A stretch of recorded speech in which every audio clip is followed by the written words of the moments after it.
Welcome to this short series on how to make your own soaps, lotions, and even your washing powder or washing soap and dishwashing soap. So we will take you through an exciting journey on how to make some natural products for your home and for yourself, for your own body. Firstly, we will just go briefly into the history of soap. It's quite interesting to see how soap developed through the ages. The earliest evidence of soap making was found in ancient Babylon, 2,800 years before Christ. And they found a soap-like substance in cylinders. And on the cylinder was written that they used oils and ashes to make the soap.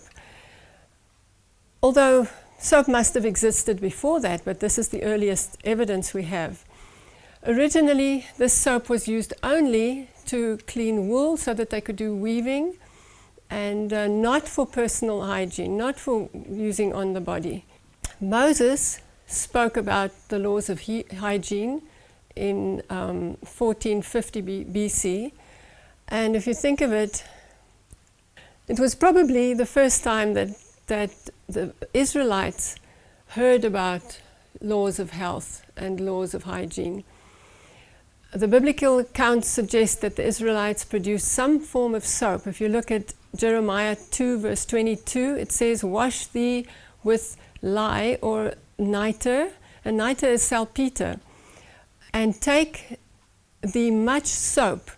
So sometimes they translate in the Bible soap for niter, sometimes lye, so we're not quite sure if it was actual soap or whether it was just the lye that they used to make the soap. But anyway, in Malachi 3 verse 2 it speaks of fuller soap. In Job 9:30 it says, "Wash your hands with lye." Now lye, you can't really wash your hands with lye, it's caustic. So I presume it was soap. It was a form of soap that they used.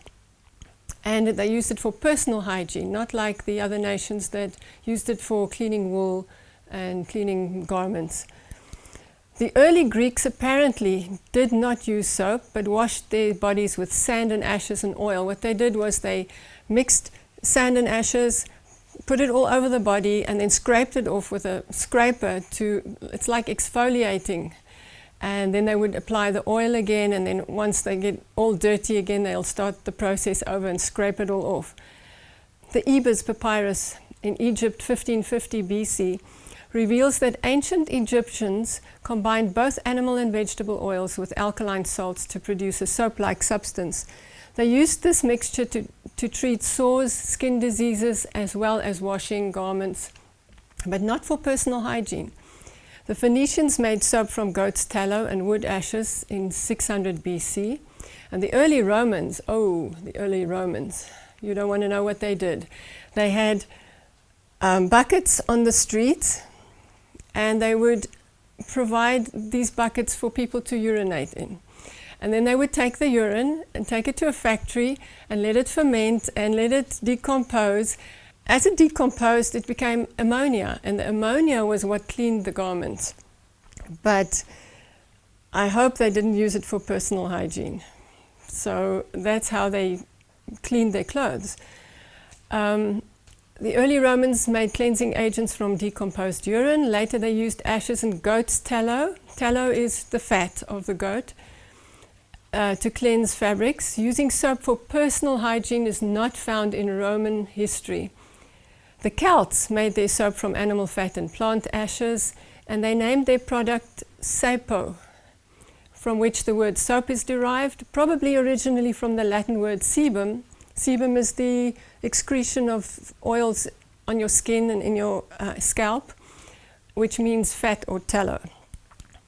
In the 2nd century, Greek physician Galen recommended soap for medical and cleansing purposes. This was only in the 2nd century that they started using it to eliminate bacteria and to clean their bodies. The use of soap increased in Europe, but it declined with Roman civilization because the Romans had their public baths and they would do bathing there, but they never used the soap for cleansing for themselves. And after the Roman civilization, it all was gone. There was no more public bathing. And then during the Middle Ages, diseases increased, and people believe that it was because they weren't bathing anymore, they weren't using soap anymore, and all those diseases, the plagues of the Middle Ages, came to be. When Rome fell in 467 AD, so did bathing. Lack of cleanliness contributed to the many plagues of the Middle Age. In the 7th century, now from the 2nd to the 7th century, there was nothing. Only by the 7th century did soap making revive again. And it revived in Spain and Italy using goat fat and ashes. And in France, they started using olive oil and fragrances. So it started to become more refined. But the story is told that King Louis XIV in the 17th century had 3 of his soap makers killed because their soap irritated his skin. So soap making was still not completely well done at that stage. Between the 12th and the 17th centuries, the English started making soap. The wealthy ladies of the Tudor era, the 15th century, started using Castile soap. They started using it daily, and it was extremely expensive because they used the Castile soap, which is an olive oil soap that is made only from olive oil, and it had to be imported. And so only the rich could afford that. And during the reign of Queen Elizabeth I in the 16th century, soap usage was greater in England than any other country, although she said she took a bath only every 4 weeks, whether it was necessary or not. So, but it started. Taxation on soap started crippling the soap making industry, and it was only abolished in 1853. So soap was squashed. They couldn't make it. It was too expensive, and only the rich could afford it. The 18th and 19th century, bathing became fashion, and the French chemist Nicolas Leblanc discovered the process of transforming sodium chloride, which is salt, into soda ash. Now, why is this important? The soda ash, if you took soda ash and you mixed it with lime, you would get lye and you would get chalk. So it was important because now they could make lye, and it was more controlled. They could control the process of soap making, and it would be more safe as well. This discovery became the most important chemical process in the 19th century.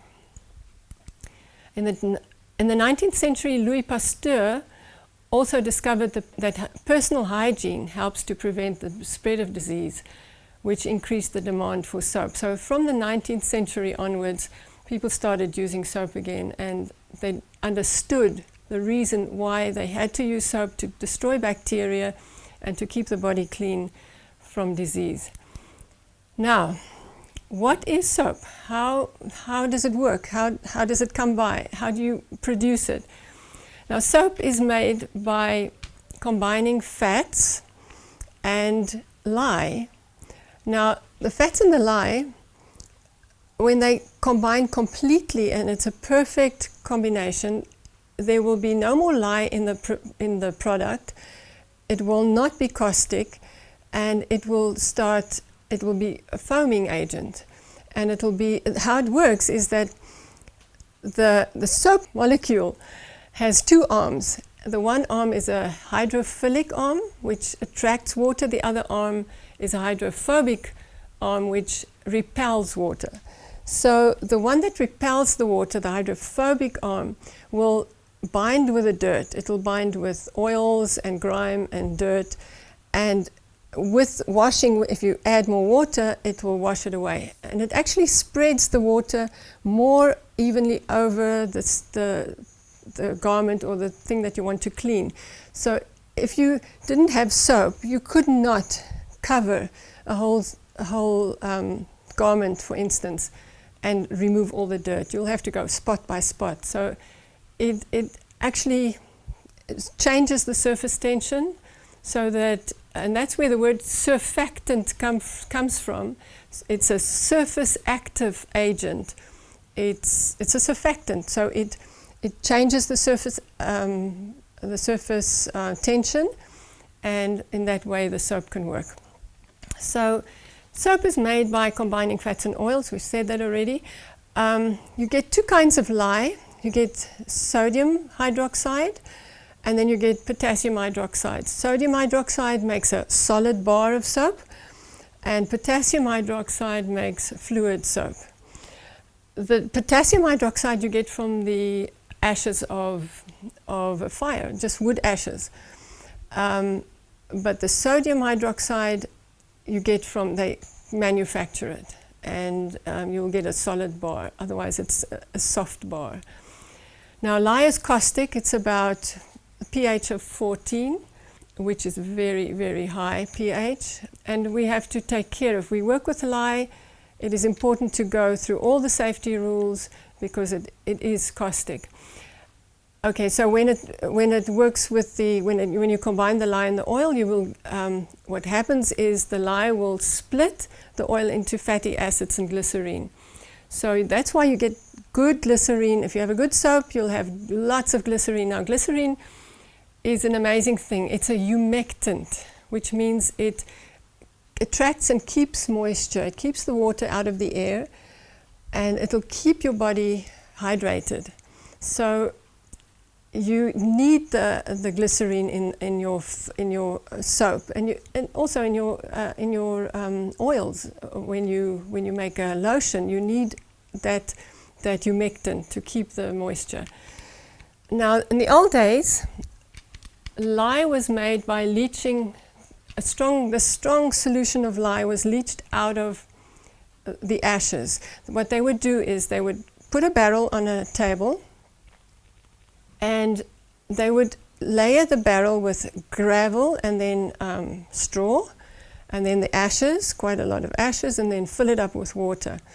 And there would be a little hole in the barrel, and the water would leach through the ashes and through the straw and the gravel, and it'll sort of come out as a very pure lye solution, and that would be, then they would have another container where it would go into.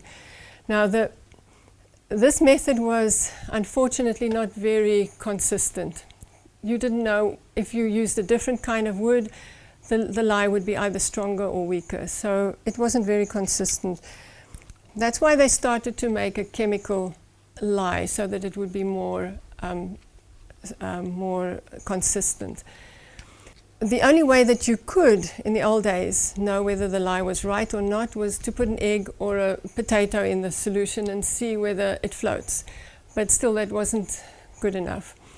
In modern days, lye is made from pure salt and mainly used as a drain cleaner. Nobody uses it anymore for soap making in the factories. Lye is also made from lime and soda ash, as I said before. If you combine the two, you get lye and you get chalk. This way we can measure exactly how much lye we use in soap making. So I've already explained how soap works with the surface tension and everything. Commercial soap, you see, why did they start with commercial soap? Commercial soap you can use everywhere. 100% pure soap reacts sometimes with the water. If you wash your body in a very in hard water, the soap might leave scum because it's reacting with the minerals in the water. So people said, well, you know, I want something that will work everywhere, wherever I go in the world. So commercial soap started because it's more constant. You can use it anywhere with any kind of water.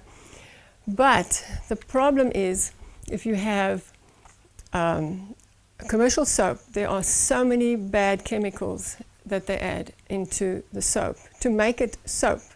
You have to have it foaming, so the problem is you have to use chemicals for it.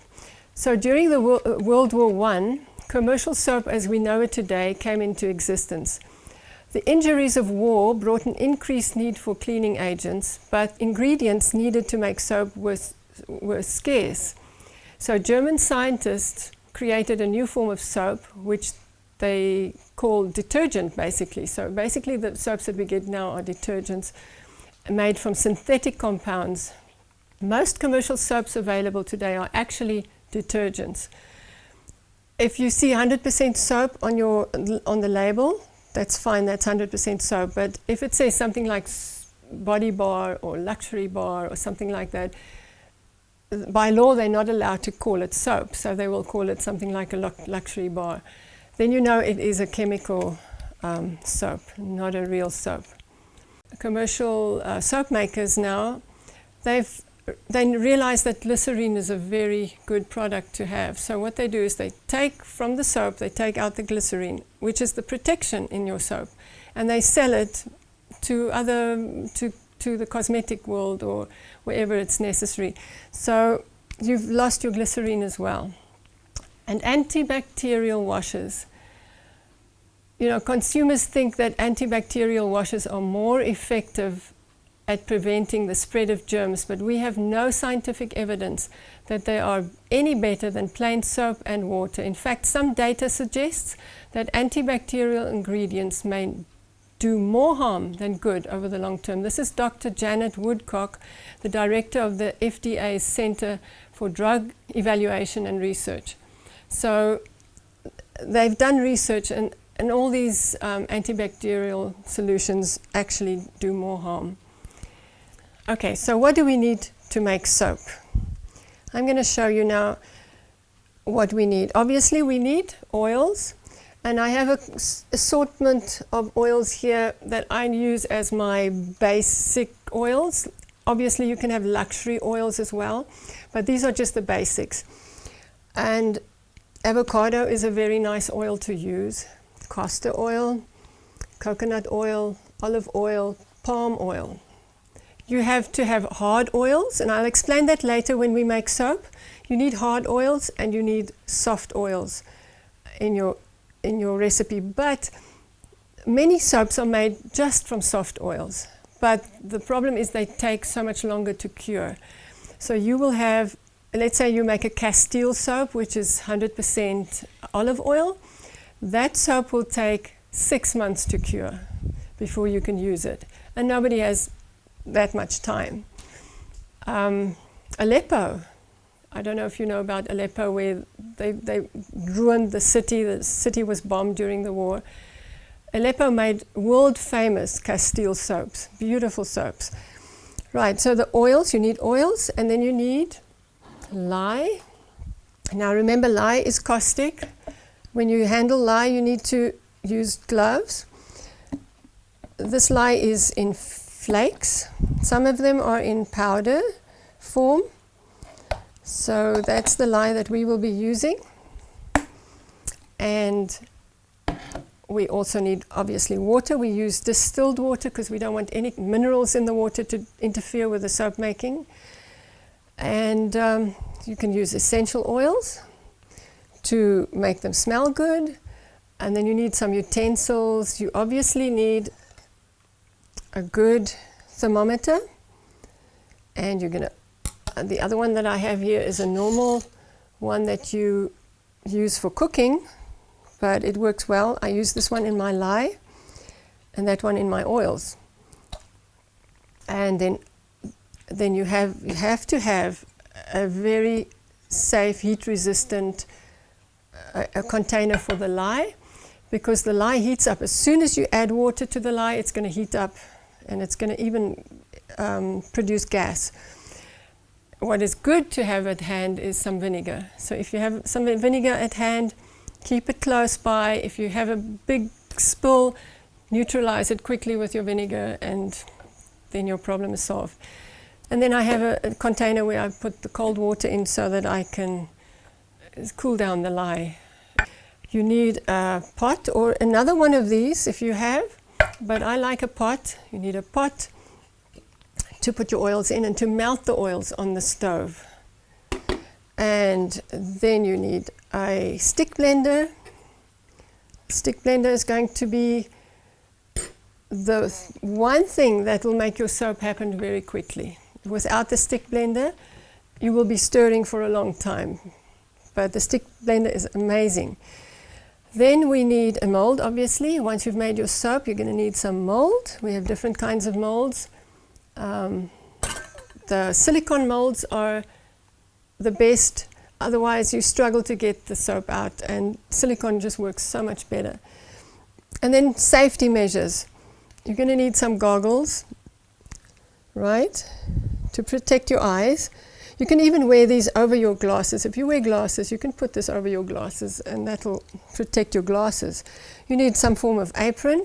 You need long sleeve clothing, long pants if you have, and closed shoes, just for in case you spill your lye. You need gloves. I use the surgical gloves, but it's just because I like to feel the heat through them.